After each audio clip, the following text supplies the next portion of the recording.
Bonjour à tous, bienvenue pour ce webinaire sur la prévention des risques professionnels dans les métiers du bois, qui durera donc 1 heure et se terminera vers 12h30. Avant de rentrer dans le vif du sujet, quelques petites consignes sur l'utilisation de Webikeo et le déroulement de ce webinaire. Vous remarquez que vos micros et caméras sont coupés, mais vous pourrez quand même interagir avec nous de deux façons. Dans le chat que vous avez à droite de votre écran, certains ont déjà pu mettre des messages de bonjour. Et puis, nous vous proposerons aussi au long du webinaire des quiz qui vous permettront d'interagir avec nous. Alors, pour ce webinaire, nous serons donc deux à intervenir. Donc, je suis Isabelle Pinclarel, l'animatrice de ce webinaire. Je suis également préventeur à la CARSAT Rhône-Alpes en charge du programme TPE et chargée de communication pour le service. Notre expert sera donc Frédéric Fayard, qui est ingénieur conseil à la prévention des risques professionnels de la CARSAT Rhône-Alpes et chef de projet TPE pour les métiers du bois, donc qui recouvre l'ameublement, les scieries et l'emballage. En back-office, nous avons aussi François Peurière à la régie et Marie Soucy qui répond déjà aussi à vos quelques indications dans le chat. Nous travaillons tous les quatre en fait à la CARSAT Rhône-Alpes qui fait partie du réseau assurance maladie risque professionnel, donc qui au national est composé de la CNAM, de l'INRS qui est en fait l'Institut national de recherche et sécurité, qui est donc un organisme de recherche et également de formation, Eurogip qui est un organisme qui appartient donc à la sécurité sociale et qui travaille sur toute l'Europe. Et au sein de ce réseau assurance maladie risque professionnel, nous avons trois principales missions qui vont être en fait la réparation, donc la réparation des personnes victimes d'accidents du travail ou de maladies professionnelles, la tarification des entreprises pour leur notifier le taux de cotisation, et donc la prévention des risques professionnels dont nous faisons partie, et qui a donc pour principale mission d'accompagner les entreprises pour prévenir leurs risques professionnels. Notre rôle principal, notre mission principale, notre façon principale d'intervenir auprès de ces entreprises consiste à les accompagner, à vous accompagner sur des risques spécifiques en matière de prévention, donc des risques spécifiques comme par exemple les troubles musculo-squelettiques ou encore le risque chimique, à vous proposer aussi des formations pour vous aider à progresser sur ce domaine, et puis à vous distribuer, à vous diffuser toute une documentation technique, des guides, des méthodologies sur la prévention des risques professionnels toujours. Alors, ce que nous allons voir aujourd'hui, principalement pour vos métiers, ce sera trois parties principales. La première, ce seront les métiers du bois et la santé au travail, voir un petit peu quels sont les risques principaux, quelles sont les conséquences en matière de santé dans votre secteur d'activité. En deuxième point, la prévention des risques professionnels. Donc, comment prévenir ces risques par des solutions assez concrètes que vous présentera donc Frédéric Fayard. Et puis enfin, quelles sont les solutions que l'on vous propose en termes justement d'outils et de méthodologies pour prévenir ces risques professionnels. Alors, place à notre expert, place à Frédéric. Concrètement, Frédéric, qu'est-ce qui caractérise les risques professionnels dans le secteur du bois et de l'ameublement? Bonjour à toutes et à tous. Alors, les métiers du bois regroupent les activités allant de la première transformation du bois avec les scieries jusqu'à l'ameublement ou l'emballage. Ces métiers exposent les salariés au port de charge, à des gestes répétitifs, à des postures contraignantes qui peuvent entraîner des lombalgies ou des troubles musculo-squelettiques. De plus, les salariés des métiers du bois utilisent des machines pour l'usinage du bois, avec des risques de coupure ou d'amputation, dans une ambiance sonore élevée et tout en étant exposés aux poussières de bois. Alors, l'extrait d'une déclaration d'accident du travail, il tirait un panneau de bois. En faisant le mouvement de bascule, il a ressenti une forte douleur. Donc, on recense beaucoup d'accidents de ce type lors de la manipulation de panneaux de bois, de planches. Par exemple, positionnement manuel de panneaux ou planches sur une machine de découpe, ou également le conditionnement de produits issus de l'usinage des machines. D'accord, Frédéric, on voit qu'effectivement, il y a pas mal d'activités qui vont consister à déplacer des panneaux de bois et à être aussi exposés à quelques poussières. Alors, est-ce que tu peux nous en dire plus sur les principaux risques du secteur? Alors, on a d'abord au moins 50% des accidents du travail qui sont liés aux manutentions manuelles, avec des conséquences pour la santé, type lombalgie, lumbago, déchirures, coups, douleurs. Et c'est dans les activités de l'ameublement que l'on a le plus fort ratio dans ce domaine, avec 75% des accidents. Des accidents qui peuvent se transformer en maladies professionnelles, comme je le disais tout à l'heure, hein, de type TMS, si les expositions sont répétées dans le temps. Donc, on pense notamment au port de panneaux en bois, de palettes, de planches, etc. 15 à 22% des accidents sont en lien avec l'utilisation de machines et outils qui entraînent, eux, des risques de coupure ou d'amputation. Et on note une plus forte proportion de ces accidents du travail en Syrie et dans les activités de l'emballage. Alors, quelques exemples de situations dangereuses classiques, hein, l'utilisation d'une scie à table, d'une dégauchisseuse, d'une toupie, la manipulation de lames de scie à ruban en Syrie, par exemple. Alors, un autre risque important concerne les chutes de plein pied et les chutes de hauteur. Il faut noter un nombre plus élevé de chutes dans les scieries liées à des situations dangereuses et des configurations propres à cette activité. La présence de nombreux convoyeurs, des situations dégradées suite à des dysfonctionnements ou coincements de grumes ou de planches, ou alors des conceptions d'entreprises relativement anciennes.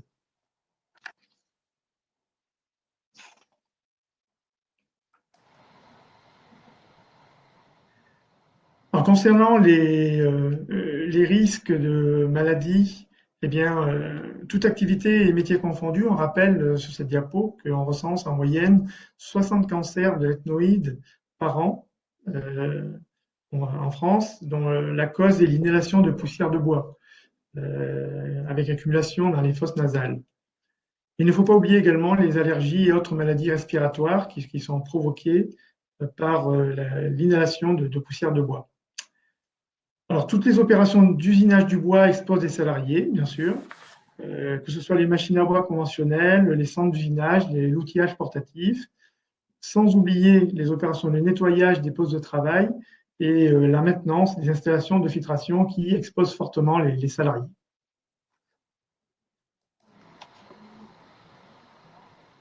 Alors, un autre extrait d'accident du travail. En passant entre des piles de panneaux, il s'est pris les pieds dans du plastique et des morceaux de traverse qui traînaient au sol.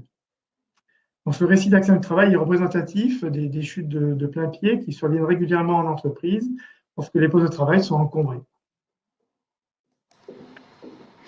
D'accord, effectivement, c'est un exemple assez parlant des chutes de plein pied qui peuvent avoir lieu dans les ateliers. Peut-être que d'ailleurs nos orateurs en fait peuvent avoir des expériences malheureuses de ce type. On a vu quand même que les deux principaux risques, hein, si j'ai bien entendu Frédéric, vont quand même être avant tout les troubles musculo-squelettiques aussi et les accidents liés aux chutes, à l'utilisation des machines, veuillez m'excuser. Du coup, est-ce que tu peux nous donner quelques précisions sur les conséquences en fait de ce type d'accident pour le secteur? Oui, bien sûr. Alors, donc, les conséquences, c'est notamment en termes de nombre de jours d'arrêt de travail. Et on voit que rien que dans l'ameublement, les scieries et l'emballage, on a 400 000 journées perdues par an, réparties entre 150 000 dans l'ameublement, 140 000 dans les scieries, dans l'emballage. Un autre ratio qu'il faut avoir en tête, hein, c'est qu'il y a en moyenne, un AT, un accident du travail, va entraîner 60 jours d'arrêt de travail, 54 jours dans l'ameublement, 65 jours dans la scierie et 59 jours en moyenne dans l'emballage.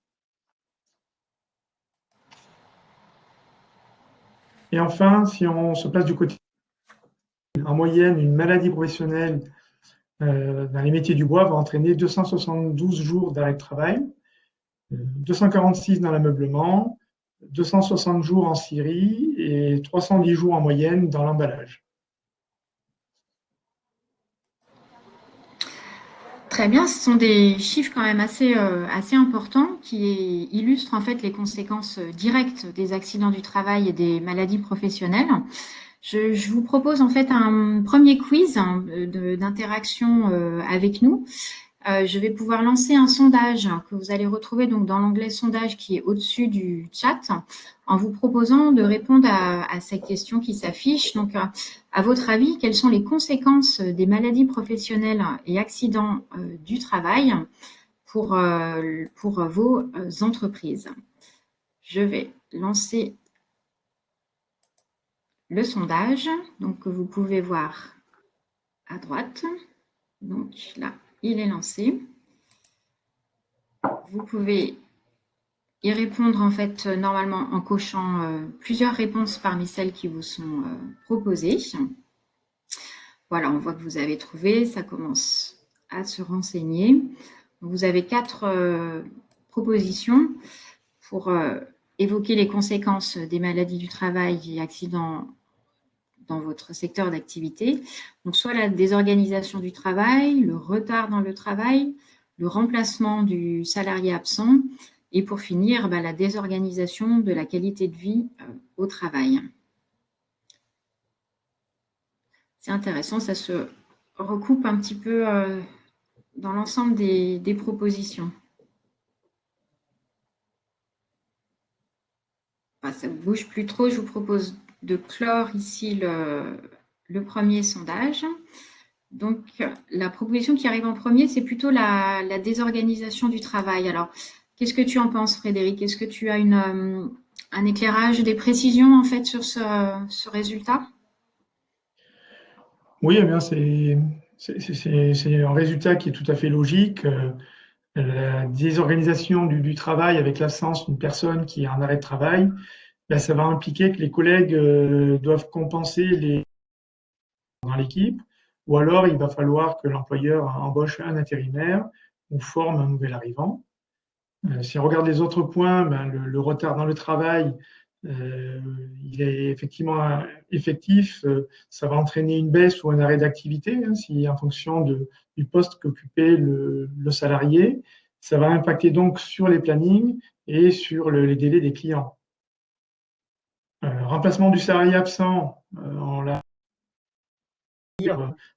embaucher un intérimaire ou un CDD et donc prévoir une formation à la clé pour que cette personne puisse être opérationnelle au poste de travail. Et enfin, la dégradation de la qualité de vie au travail, bien sûr, tout ce dont on vient de parler, ça va entraîner des mauvaises conditions de travail, éventuellement même des tensions entre collègues.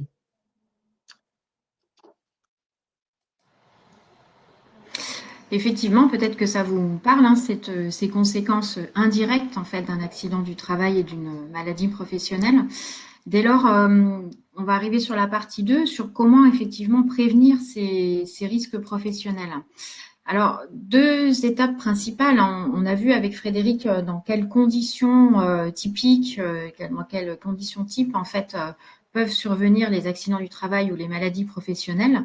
Donc, pour vous, entreprise, finalement, pour les prévenir, 2 étapes principales vont être à mener. Donc, la première va consister à identifier ces risques, ces situations dans lesquelles vous pouvez avoir des accidents ou des maladies professionnelles qui peuvent se déclencher, pour ensuite les évaluer et, deuxième étape, pouvoir agir.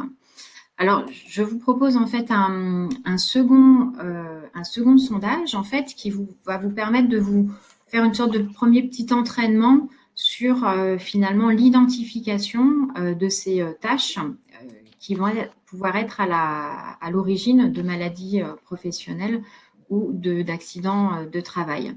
Donc, je vais lancer le second sondage et je vous propose de répondre à la question, donc, quelles sont les tâches qui participent à l'apparition des accidents du travail et des maladies professionnelles?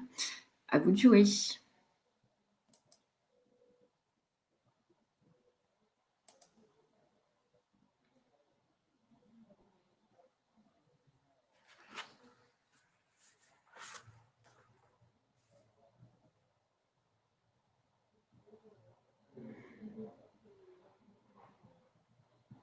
Là aussi, vous avez 4 propositions et je vous ai laissé la possibilité en fait de cocher 4 réponses.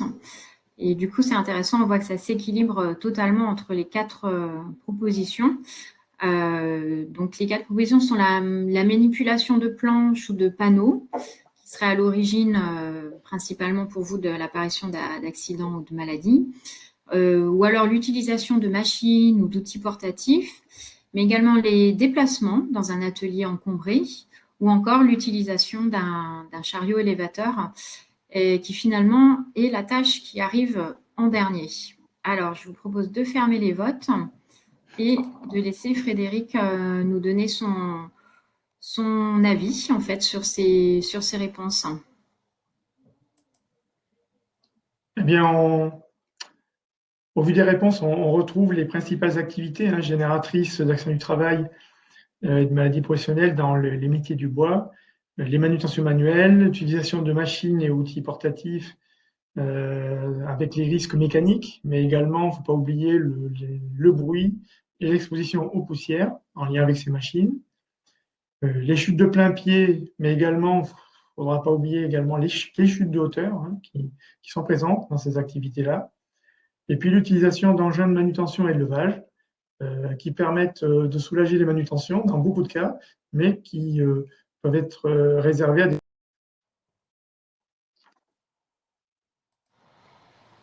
Très bien, donc on a vu effectivement quelques tâches caractéristiques de ces métiers qui peuvent exposer à des risques professionnels.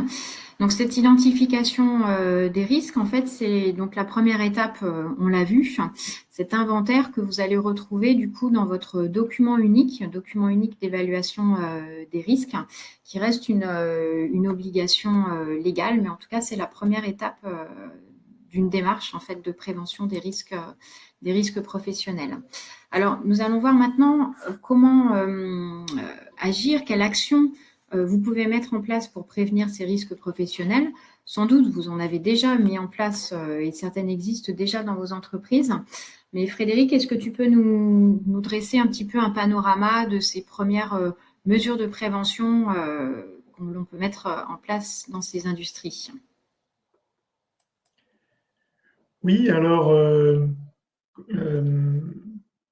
on a, bon, par exemple, pour les équipements d'aide à la manutention, le pont roulant, qui permet de transporter des charges lourdes ou encombrantes, qui permet de faciliter le chargement sur camion pour les poutres en série, pour les caisses dans l'emballage bois.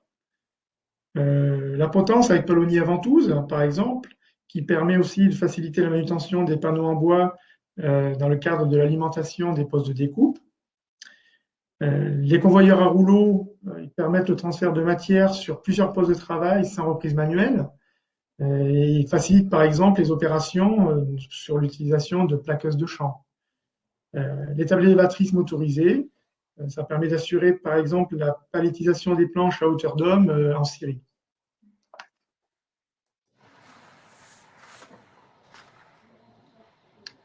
Concernant les risques de chute et les risques liés au déplacement, organiser, maintenir les zones de circulation et de stockage par la mise en place de signalisation au sol des voies de circulation et des zones de stockage.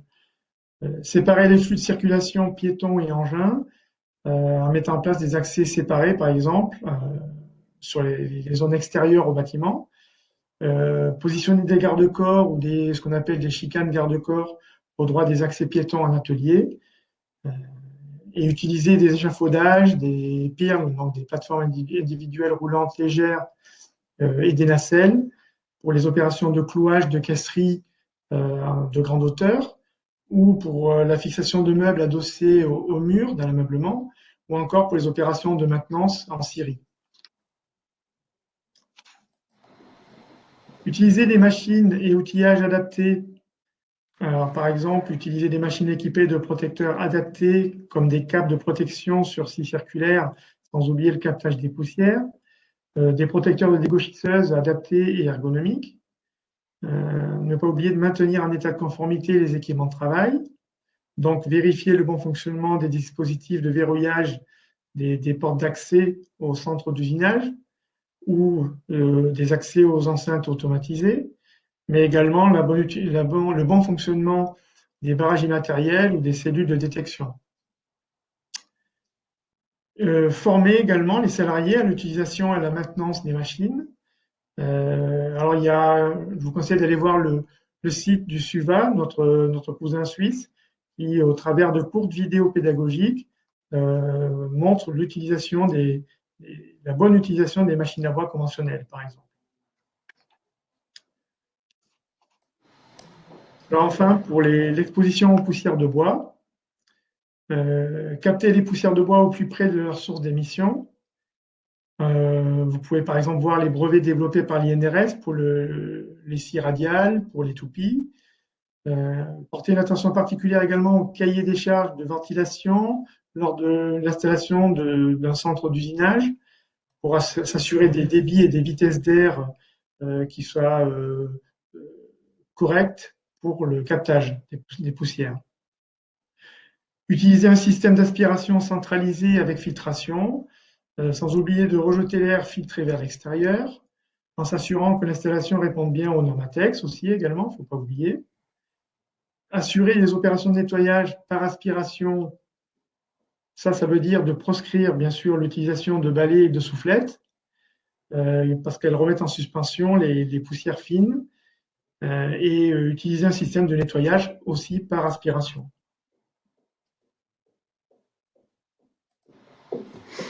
D'accord, ça semble assez concret, toutes ces propositions, et puis plein de bon sens. Et d'ailleurs, je doute pas que certaines entreprises ont déjà mis en place un certain nombre de ces solutions de prévention. Par contre, parfois, ce qui peut pêcher, ça va être, on va dire, la formalisation dans justement le document unique d'évaluation des risques et la formalisation aussi de ce qui peut être mis en place, de ce qui existe dans vos petites entreprises. Donc, lors de cette troisième partie, nous allons pouvoir aborder en fait les solutions mises en place pour les petites entreprises, l'offre de service en fait de l'assurance maladie risque professionnel.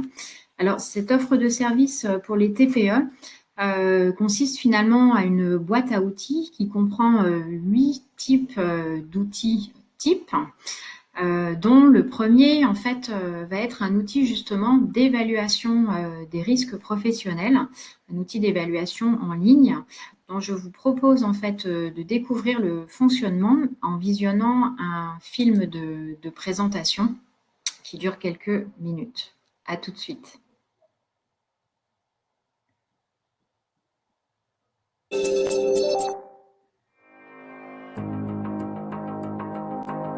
Pour pouvoir utiliser OERA et télécharger un rapport ainsi qu'un plan d'action à la fin de votre évaluation, il faut d'abord s'inscrire en début de session. Ce compte, anonyme et gratuit, vous permettra également d'accéder aux éléments sauvegardés l'année suivante pour les mettre à jour. Une liste de tous les risques propres à votre secteur est disponible en page d'accueil de l'outil. Elle peut être imprimée pour évaluer les risques directement au poste de travail avec vos salariés.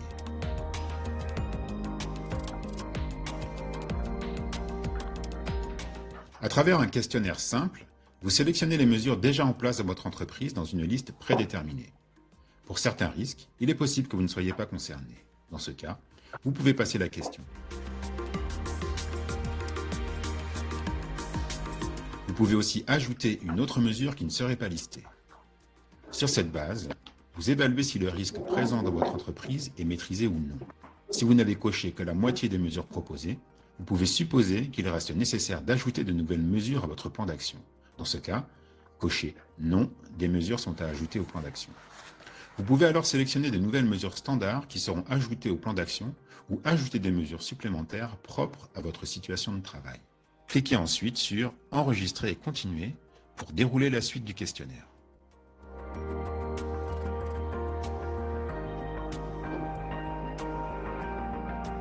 À la fin du questionnaire, il vous est encore possible d'ajouter un ou des risques supplémentaires qui ne seraient pas listés dans l'outil pour leur attribuer des mesures de prévention spécifiques. Sauvegarder. Cliquez ensuite sur « Enregistrer et continuer » et téléchargez le rapport que vous pouvez utiliser comme document unique sous la forme d'un fichier Word. Il récapitule, pour chaque risque identifié, l'ensemble des mesures soit déjà mises en place, soit à mettre en œuvre dans l'entreprise. Sur la même page, vous pouvez télécharger le plan d'action sous la forme d'un fichier Excel qui indique pour chaque mesure à mettre en place son calendrier, son budget ou la personne qui en est responsable. Votre entreprise sera la seule à pouvoir accéder à ces données. Rendez-vous sur www.inrs.fr/OERA pour découvrir les secteurs d'activité couverts par OERA.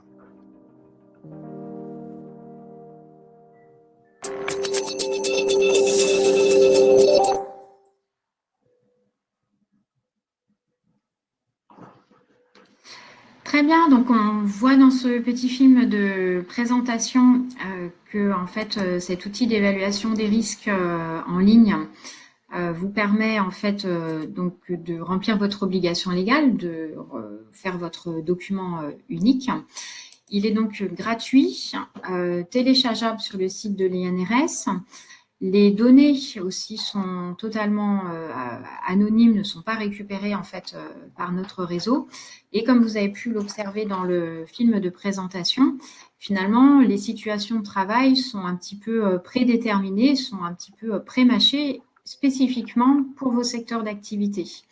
Alors, Frédéric, est-ce que tu peux nous expliquer du coup quelles sont les spécificités finalement, qu'est-ce que vous avez développé avec tes partenaires du secteur d'activité pour les métiers du bois, de l'ameublement, de la scierie et de l'emballage?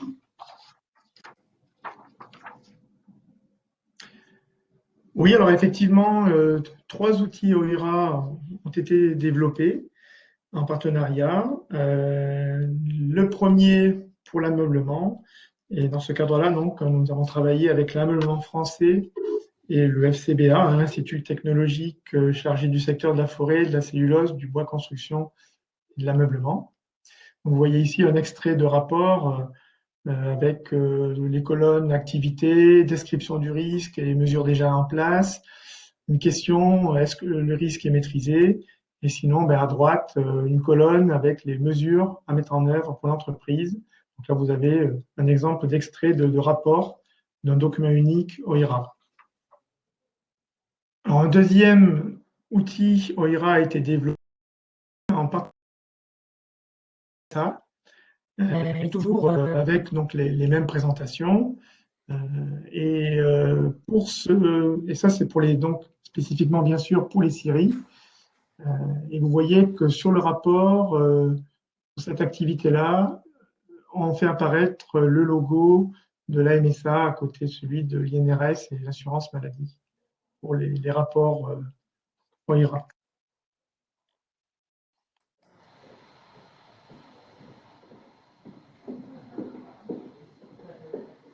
Et enfin, le dernier document qui a été élaboré concerne plus spécifiquement les activités de l'emballage. Donc, 3 documents à disposition des entreprises dans les métiers du bois.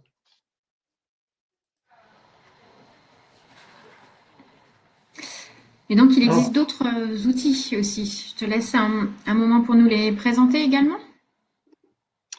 Oui, effectivement. Donc, d'autres outils existent. Une brochure pour l'analyse des accidents du travail. C'est une brochure méthodologique qui aide à formaliser la démarche d'analyse d'accident, reconstitution du récit ou des événements qui ont conduit, identification et recherche des causes à l'origine de l'accident, et proposition de mesures de prévention pour que l'accident ne se renouvelle plus. effectivement, je me permets d'ajouter qu'il existe une brochure pour analyser les accidents. Et puis aussi un outil en ligne, en fait, hein, qui vous guide pas à pas, en fait, pour analyser vos accidents, déterminer les causes et, comme le dit Frédéric, pour éviter qu'ils se reproduisent. Donc, comme pour OIRA, vous avez aussi, en plus des brochures existantes, un outil en ligne gratuit d'analyse des accidents. Alors, outil suivant. À toi, Frédéric. Oui, alors l'INRS et la CNAM ont développé, et les CARSAT ont développé des outils qu'on appelle des fiches solutions et qui, pour certaines, sont déjà parues. Donc là, vous en avez une à l'écran qui est une fiche bien stockée les produits chimiques, qui est déjà en ligne. Ensuite, il y a d'autres fiches qui sont en cours de préparation ou déjà finalisées, comme sécuriser les interventions de faible hauteur, sécuriser les mezzanines, limiter le recours aux manutentions manuelles et aux déplacements avec port de charge, organisation de la prévention des risques de collision entre engins et piétons, bien choisir et aménager un véhicule utilitaire léger. Donc là, je vous donne quelques exemples qui peuvent être en lien avec les métiers du bois, mais il y a d'autres fiches qui vont apparaître. Un autre outil qu'on développe, c'est ce qu'on appelle les fiches comment bien choisir son matériel. Et donc, pour les métiers du bois, il y a deux fiches qui ont été proposées à la CNAM, qui restent à valider. Une fiche pour les scieries qui concerne les cabines insonorisées de pilotage et dans l'ameublement, aspiration et dépression portative. Donc ces fiches, l'intérêt de ces fiches, c'est qu'elles contiennent un cahier des charges qui balaye les aspects techniques, l'ergonomie des postes de travail, les énergies, la maintenance, et ainsi qu'une bibliographie pour aller plus loin. Donc, l'utilisation de ces fiches doit s'accompagner bien sûr d'une consultation des opérateurs qui doit être associée au choix du matériel. Donc, il y a également des fiches qui concernent la formation des nouveaux en entreprise et qui s'intitule Tutoprev Accueil. Donc, ces fiches s'adressent aux nouveaux entrants dans les entreprises. C'est sous la forme de chasse au risque. Ça peut être aussi utilisé à l'occasion d'actions de formation, sensibilisation de tous les salariés. Sachant également que Tutoprev est également très apprécié dans les lycées professionnels. Donc, Tutoprev Accueil métier du bois comprend 3 planches représentatives des métiers du bois. Une planche menuiserie qui a été réalisée avec la collaboration de l'ameublement français et du FCBA. Une planche scierie qui a été réalisée en partenariat avec la MSA. Et une planche charpente chantier. Et enfin, il y a également un document qui s'appelle Intégrer les nouveaux arrivants dans l'entreprise, le cahier de l'accueillant. Cet outil est plus généraliste et moins orienté métier que Tutoprev. C'est une brochure qui propose une méthodologie et des supports pour l'accueil des nouveaux et la formation au poste de travail.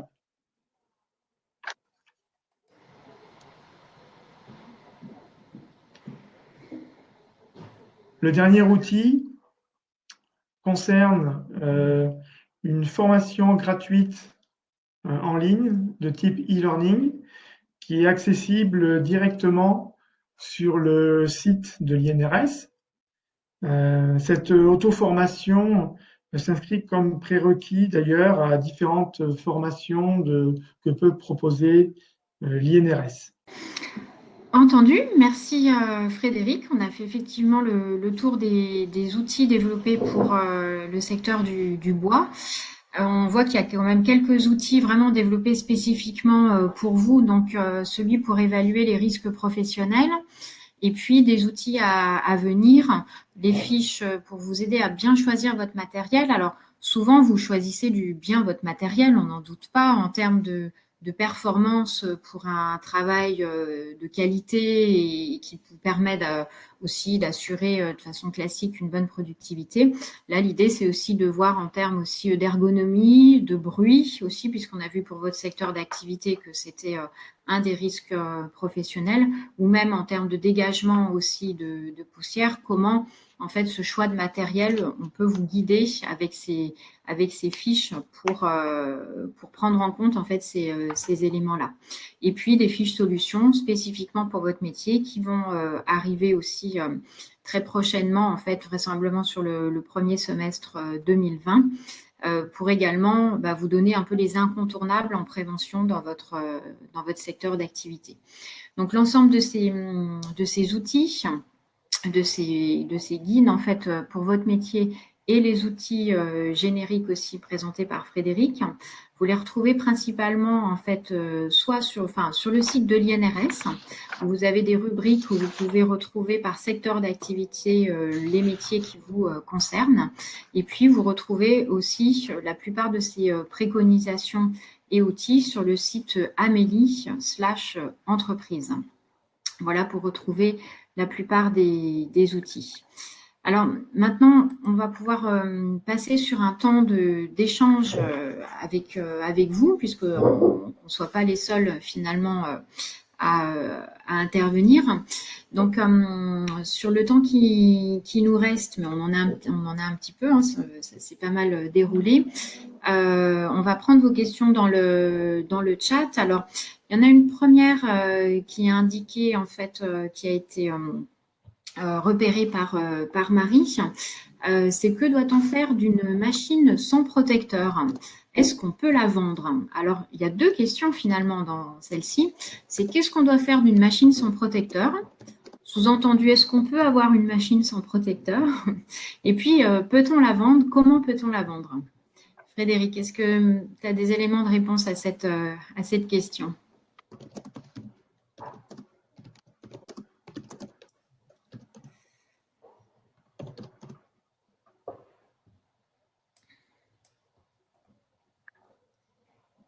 Je ne sais pas si tu nous as entendu, Frédéric. A priori, tu n'as plus le son. C'est embêtant.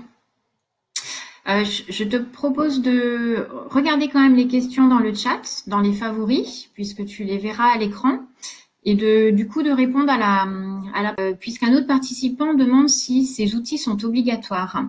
Alors non, les outils ne sont pas obligatoires, ce sont des outils que l'on vous propose en fait. Par contre, ce qui va être obligatoire, c'est un certain nombre de choses liées à la santé et sécurité. Donc, comme je l'indiquais, le fait d'avoir un document unique d'évaluation des risques et son plan d'action vont être des éléments obligatoires. Je dis et son plan d'action parce que il ne suffit pas finalement d'évaluer ces risques, mais il faut également, le but ultime en fait, c'est quand même de mettre en place des mesures de prévention pour que ces outils, pour que ces risques en fait ne se reproduisent pas, pour que les accidents ne puissent pas se produire ou que les risques soient le plus possible maîtrisés. Donc les outils ne sont pas obligatoires, ils sont vraiment proposés en fait pour votre secteur d'activité. Donc là, on me demande de répondre à la première question. Donc la première question était que doit-on faire d'une machine sans protecteur? Peut-on la vendre? Que doit-on faire d'une machine sans protecteur? Peut-on la vendre? Eh bien, non. Enfin, il y a une réglementation qui impose lorsque l'on vend une machine, alors si c'est une machine neuve, il faut qu'elle ait un CE, qu'elle ait une plaque CE. Si c'est une machine d'occasion, il y a une obligation pour vendre une machine d'occasion qu'elle soit en conformité. Donc, on doit délivrer un certificat de conformité à la personne à qui on va vendre cette machine. Donc, il est interdit de vendre une machine qui n'a plus l'ensemble de ses sécurités. Entendu. Merci Frédéric. Effectivement, ça paraît un peu logique, entre guillemets, cette histoire de sécurité et de protecteur. Par contre, on a aussi une autre question sur l'analyse des accidents. Alors, est-ce qu'on peut analyser un accident de travail avec la personne qui l'a eu, donc du coup avec la victime de l'accident du travail? Il a sûrement son mot à dire. Est-ce que tu as une réponse sur cette question, Frédéric? J'espère que tu nous entends. Lorsqu'on fait une analyse d'accident, il faut réaliser cette analyse en, en faisant le récit qui ont utilisé et avec éventuellement des témoins, dans l'idéal avec la personne qui a été victime de l'accident. Après, il faut attendre que si l'accident a été grave, qu'elle ait pu revenir, mais sinon, l'idéal est de faire ça avec l'encadrement, des instances représentatives du personnel, des témoins, et éventuellement ça pourrait être complété par le témoignage de la victime. Ok, donc à la question peut-on analyser un accident avec la personne qui l'a eu? La réponse est donc oui, pour faire simple. Il est tout à fait possible de proposer à la victime de participer à l'analyse d'accident, sous réserve qu'elle soit revenue de son arrêt s'il y a eu un arrêt. Et j'ajouterais juste finalement que si l'arrêt dure un peu, ne pas attendre quand même pour recueillir les premiers éléments, pour commencer à analyser cet accident. Avec les éventuels témoins, comme l'a proposé Frédéric, ou l'encadrement. En tout cas, l'absence de la victime ne peut pas être une raison pour attendre en fait de mettre l'analyse, la réalisation de cette analyse d'accident. Voilà, alors on a répondu en fait aux principales questions. Je crois que Marie a répondu à pas mal de réponses déjà dans le chat en fait il vous a donné aussi quelques liens pour aller télécharger par exemple les tutos Prève sur le site de l'INRS ou encore les dates en fait un petit peu près, enfin la période de sortie des différents outils. Je vois qu'il y a d'autres petites questions. Par exemple, on va en prendre une dernière avant peut-être de clôturer si la connexion n'est pas très bonne pour Frédéric. Donc, il y a aussi une question dans le chat sur pouvez-vous redonner ou écrire les détails des chiffres pour les journées perdues, les jours d'arrêt moyen pour les AT, jours d'arrêt moyen pour les maladies pro, en détaillant l'ameublement, la scierie et l'emballage. Alors, je ne vais pas forcément repasser le diaporama, mais en fait, à l'issue du webinaire, vous allez recevoir de façon automatique le diaporama, en fait, avec ces chiffres-là. Et vous allez pouvoir retrouver aussi, si vous cherchez des chiffres parfois un petit peu plus précis ou des éléments de sinistralité sur votre secteur d'activité en particulier, vous pouvez aussi trouver ces éléments sur le site Amélie Entreprise, où vous avez des statistiques en fait par code NAF ou code APE. Donc, vous pouvez aussi retrouver pas mal d'éléments de sinistralité sur ce site. Donc, le support vous sera envoyé à l'issue du webinaire. On vous adressera aussi un petit questionnaire de satisfaction pour pouvoir recueillir en fait votre avis et vous améliorer sur les prochains. Donc, on vous remercie par avance en fait déjà de répondre à ce questionnaire. Voilà pour les suites de ce webinaire. Et puis, on espère vous retrouver également sur nos différents événements qui reprennent en présentiel. On espère pour vous aussi, pour certains à distance, sur nos formations, sur nos sites internet et puis sur nos réseaux sociaux également. N'hésitez pas à nous suivre sur les comptes Link ou Twitter de l'assurance maladie et des diverses CARSAT auxquelles vous pouvez appartenir. Je vous propose d'en rester là pour ce webinaire s'il n'y a pas d'autres questions. Je vous souhaite une bonne fin de journée et un bon appétit.